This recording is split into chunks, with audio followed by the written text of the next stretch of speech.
خفیہ معاہدے کی تفصیلات کیوں سامنے آئیں؟ خفیہ معاہدے عوام کے مفاد میں کیسے؟ ملک ریاض کی فیملی کا اظہار افسوس۔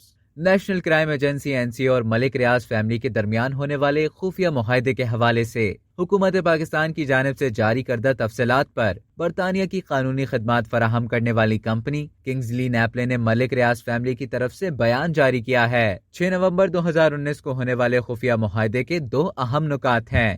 پہلا یہ کہ کچھ بینک اکاؤنٹس کو منجمد کرنے کے حوالے سے حاصل کیے گئے فیصلوں سے NCA دستبردار ہو جائے گا۔ یہ اکاؤنٹس حکومت پاکستان کی طرف سے NCA کو لکھے گئے خط کے بعد منجمد کیے گئے تھے، جس میں 2007 میں سابق وزیر اعظم پاکستان نواز شریف کے بیٹے حسن نواز شریف کی جانب سے پراپرٹی کی خریداری اور اس کے بعد اسے مسٹر ریاض حسین کے بیٹے کو 2016 میں فروخت کیے جانے کا حوالہ دیا تھا، اور دوسرا یہ کہ کھاتہ داروں کی ہدایت کے مطابق کھاتے میں موجود اثاثوں کے ذریعے ملک ریاض حسین کے کاروبار کی قرضہ جات یا بقایا جات کی ادائیگی کی جانا تھی۔ خفیہ معاہدے میں یہ شرط بھی شامل کی گئی تھی کہ 1 ہائیڈ پارک پلیس کو فروخت کیا جائے گا اور اس سے حاصل ہونے والی رقم اسی قرض یا بقایا جات کی ادائیگی پر خرچ ہوگی۔ یہ معاہدہ اور اس سے پیدا ہونے والا کوئی بھی تنازع برطانوی قانون کے ماتحت ہے۔ معاہدے میں رازداری کی شرط بھی شامل کی گئی تھی۔ اپنے طور پر NCA نے اپنے حصے کا فرض ادا کیا اور حکومت پاکستان نے اس معاہدے پر 6 نومبر 2019 کو ایک حلف نامے کی صورت میں عمل کیا۔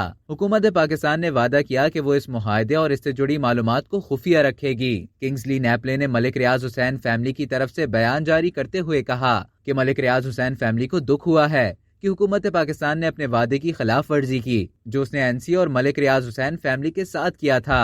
معاہدہ کچھ اس طرح سے تیار کیا گیا تھا کہ کسی بھی طرح کے غلط معلومات کے پھیلاؤ اور افواہوں کے پھیلاؤ کو روکا جا سکے، لیکن اب اس معاہدے کے مقصد کو نقصان پہنچا ہے۔ اس صورتحال کی روشنی میں ملک ریاض حسین فیملی واضح کرتی ہے کہ معاہدہ دیوانی کارروائی کے نتیجے میں عمل میں آیا تھا۔ یہ سیٹلمنٹ دیوانی نوعیت کی تھی، اس میں کسی طرح کے الزام کی نشاندہی نہیں ہوتی۔ خفیہ معاہدہ عوام کے مفاد میں کیا گیا تھا۔ NCA اور حکومت پاکستان نے اس کی منظوری دی تھی۔ یہ بھی کہا گیا کہ کوئی بھی ایسا تاثر غلط ہے کہ معاہدہ نامناسب تھا، ایسا ہوتا تو NCA اس پر اتفاق نہ کرتا۔